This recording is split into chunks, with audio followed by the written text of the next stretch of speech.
Stolbizer, qué bien que le van a los funcionarios en Argentina, ¿no? Sí, valga la aclaración que el caso de Vudú no es un caso aislado. No hay en la historia democrática de la Argentina ningún gobierno que haya tenido en simultáneo tantos funcionarios con un enriquecimiento patrimonial injustificado, ¿no? Yo creo, de todos modos, me parece que hay una reflexión que necesitamos hacer en el contexto de lo que ha sido el debate de los últimos días sobre la democratización de la justicia, ¿no?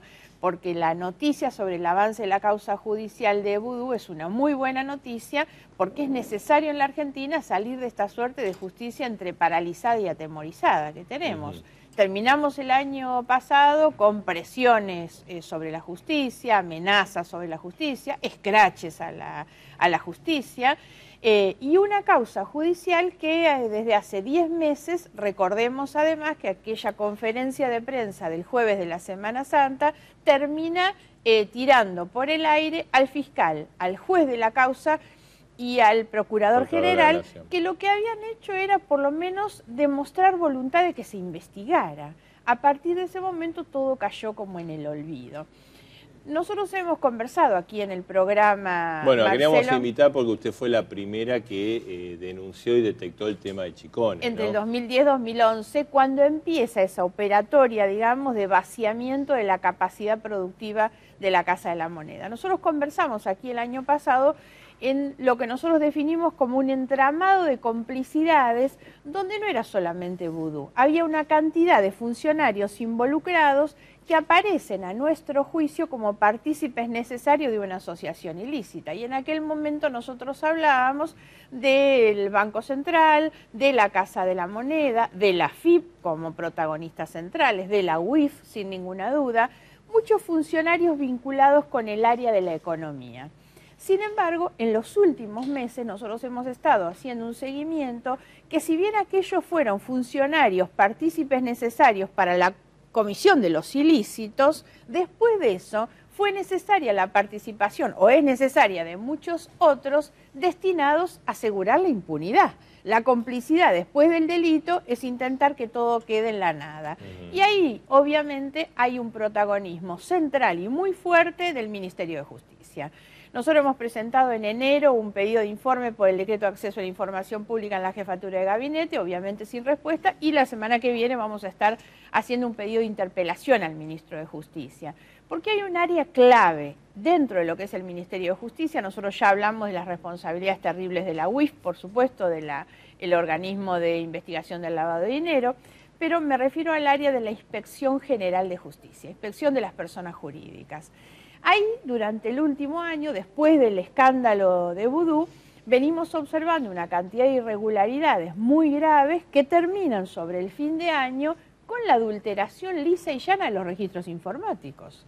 Ahí durante todo el año pasado hubo movimientos... Con el objetivo que de evitar... De tapar, obviamente. Esto empieza con algunas resoluciones firmadas por el ministro y por el director de personas jurídicas, donde lo que había claramente era una restricción en el acceso a la información pública. Stolbizer, que bueno, hubo complicidad de funcionarios para hacer el ilícito.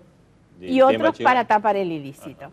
Esos más vinculados con el área de la justicia. Ahora, usted vio todos estos bienes que son los bienes declarados por Vudú. Claro. Digamos, ¿se justifica este incremento patrimonial? No, no hay ninguna posibilidad. Por eso el patrimonio Vudú es tan inexplicable como todo lo que pasa a su alrededor. No nos olvidemos, ustedes marcaban bien recién, el departamento que Vudú tiene de su propiedad era un departamento que no alquilaba Van den Broele, pero era el departamento donde Van den Broele vivía, porque él pagaba ahí las expensas y el cable.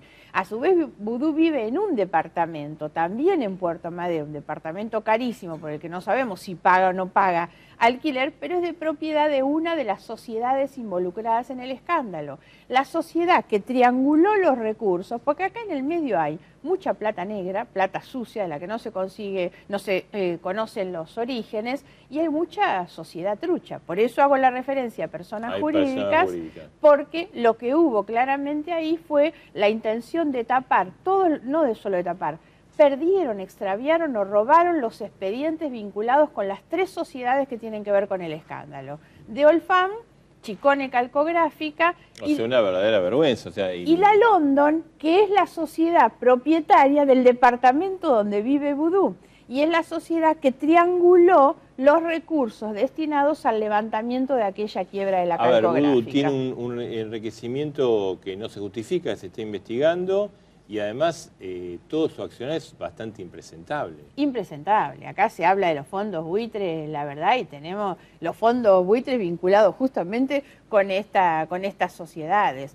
Hoy las noticias de los últimos días además son que las mismas sociedades utilizadas por Van den Broeke para la triangulación de los fondos de la Chicone son también sociedades utilizadas por el Partido Popular de España para esconder los 20 millones de dólares del tesorero del partido, ¿no? Utilizando las mismas sociedades uruguayas. Entonces hay todo un entramado donde sinceramente si no hay una justicia que realmente se decida a actuar. Para nosotros los delitos están más que comprobados desde hace muchísimo tiempo, pero aquí hay una justicia intimidada permanentemente, disciplinada. Ocupa esto de qué es la democratización de la justicia. Cuando hablaron de democratizar la palabra y los medios, ¿cómo terminó eso? Obvio que no democratizaron nada, cooptaron medios, disciplinaron periodistas y lo que hicieron fue asegurar que los medios cayeran en manos de los socios, los amigos, los parientes, los funcionales, desde luego, los incondicionales.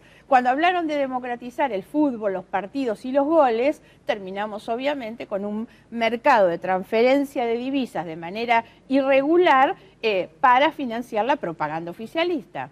La democratización de la justicia no es otra cosa que garantizar la dominación de muchos sectores judiciales que terminen siendo funcionales a la impunidad de los delitos que se han cometido. O sea, frenar a los jueces o atemorizar a los jueces es... Seguro, seguro. Las presiones, los escraches sobre los jueces, todo el tema de intimidación sobre la justicia o cooptación de la justicia. Por dentro de la justicia no nos olvidemos que hay niveles de complicidad muy altos.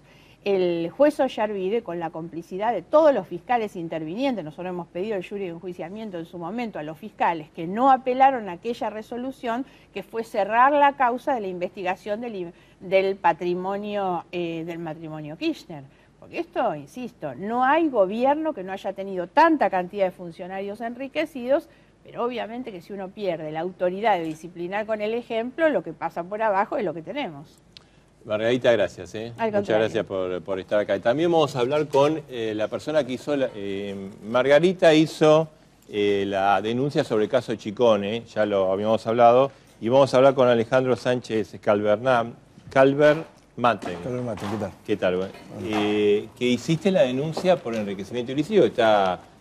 bueno, avanzando, esperemos que avance y se aclarezca, ¿no? Para bien de todos, ¿no? Y yo creo que es muy importante lo que decía recién la doctora Stolbizer en cuanto a todas las maniobras que se hicieron para tratar de tapar esto. Y la más grave fue la de estatizar la empresa sospechada, que fue lo peor, y justamente que nadie se presente a reclamar la indemnización por la expropiación. O sea, eso llama mucho la atención. La verdad que cuando promovimos esta denuncia pensamos que iba a ser complicada, pero como es tan notorio el incremento patrimonial del vicepresidente, creo que... Digamos, ¿qué te llevó a hacer la denuncia? Porque bueno, esta denuncia hace en realidad, tiempo... un periodista estaba investigando esto, Sanz, Cristian Sanz. Él fue el que impulsó, el impulsor originario de esta denuncia, con alguna investigación que tenía. Yo tenía otra... ¿No es sostenible lo de Vudú? O sea, este patrimonio que tiene, aún el declarado en blanco, eso que vimos hoy. Aún con este rompecabezas que intentó hacer, yo creo que se cae porque aparte los valores que él pone en las declaraciones son absurdos. O sea, hay fuertes inconsistencias. Y por supuesto, el inmueble de Puerto Madero, creo que él dice que lo pagó 600 y pico mil pesos y no concuerda con... Hay muchos errores de dígito, lo de los $4 hace ridículo. Hay inconsistencias de una declaración de un año hacia otro. La desaparición de los expedientes que pasó en la IGJ también es muy grave, no pasó nada. O sea, se han hecho 1000 maniobras para encubrir esto. Y él aparentemente, esto es lo que está en tu denuncia y lo que está investigando la justicia, habría utilizado, familiares para blanquear ciertas cosas, como por ejemplo el padre, su pareja. Sí, el padre, los hermanos, la madre, la novia.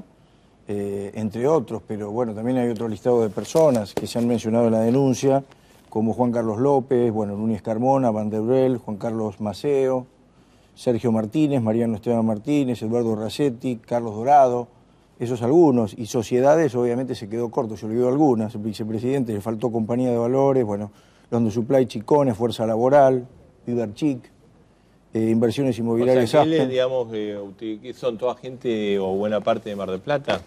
Claro, mucha gente de Mar del Plata y bueno, ha tenido que recurrir también a otras personas acá, porque bueno, es bastante importante el patrimonio que ha logrado en mucho tiempo de funcionario. Y él ha tenido, porque él era funcionario del ANSES incluso antes de que llegara el gobierno, o sea, no tuvo una actividad... Él estaba desde 1999, si mal no recuerdo, o sea que toda su vida fue de funcionario, no tuvo un trabajo paralelo, o sea, él estaba ahí como funcionario desde esa época hasta ahora. No hay forma de justificar entonces todo No, esto. es que no cierran los números de ninguna manera. Y aparte, bueno, en la medida que él trata de justificar, porque lo que tiene este tema del enriquecimiento ilícito, es que él tiene que salir a justificar que de alguna manera el nivel de sus ingresos es congruente con lo que él en definitiva ostenta como propio o que se le atribuye, porque también ha utilizado estas figuras que hemos mencionado como testaferros. ¿Y cómo, no me da mucha tranquilidad lo de la unidad de información financiera que vos mencionabas hace unos instantes, porque bueno, yo creo que está politizado ese lugar y no creo que por ese lado se pueda avanzar. Ojalá que el juez Lijo se anime, ha estado impulsando las medidas que el fiscal Dilelo valientemente ha impulsado y yo creo que va a ser el paradigma del caso va a ser el que más va a predominar, creo que va a superar el de Micheli. Claro. Es una situación realmente, digamos, porque todos estos bienes, digamos, los consiguió en los últimos del año, en el paso de que fue administrador del ANSES a ministro de Economía, aparentemente, ¿no? Sí, como yo decía, de la noche a la mañana, porque fueron gestiones muy cortas. Fueron gestiones cortas, pero que obviamente él fue evolucionando. Después fue ministro de Economía, bueno, después vicepresidente. Pero yo creo que por cómo viene la justicia en este momento, yo creo que en algún momento a él se le va a desdibujar la sonrisa que tiene cuando se habla de estos temas y va a tener que empezar ya a ponerse seriamente en remojo, va a tener que explicar cómo logró lo que logró y con esta inversión de la carga de la prueba que afortunadamente prevé el artículo 268 del Código Penal, va a tener que él explicar por qué lo que tiene lo tiene y yo creo que no le cierran los números. Él hizo una presentación, los jueces que la hizo, digamos, parcialmente difundir sobre... a fin de año sobre todos sus bienes, ¿no? Y donde puso el campo de Paraguay, que después se rectificó, dijo que no, que había sido mal interpretado el término explotación por parte del abuelo, habla de un campo que ahora reapareció en General Madariaga. Eso, digamos, le da cierta solidez a su... Yo creo que las marchas y contramarchas de lo que él dice y después desdice, creo que lo complican peor, porque eso son las patas de la mentira. Yo creo que eso deja al descubierto la mentira. Yo creo que es muy ejemplar lo que hace la presidenta brasilera, Dilma Rousseff, cuando cada vez que hay una sospecha de un funcionario lo echa directamente. Podrá ser a lo mejor la otra cara del tema, pero me parece que un caso tan burdo como este, cuando ya hay varias personas que, como bien dijo la doctora Stolbizer, se han estado investigando, y de hecho ahora con el presidente de Aerolíneas también, creo que amerita que por lo menos una cabecita corte, ¿no?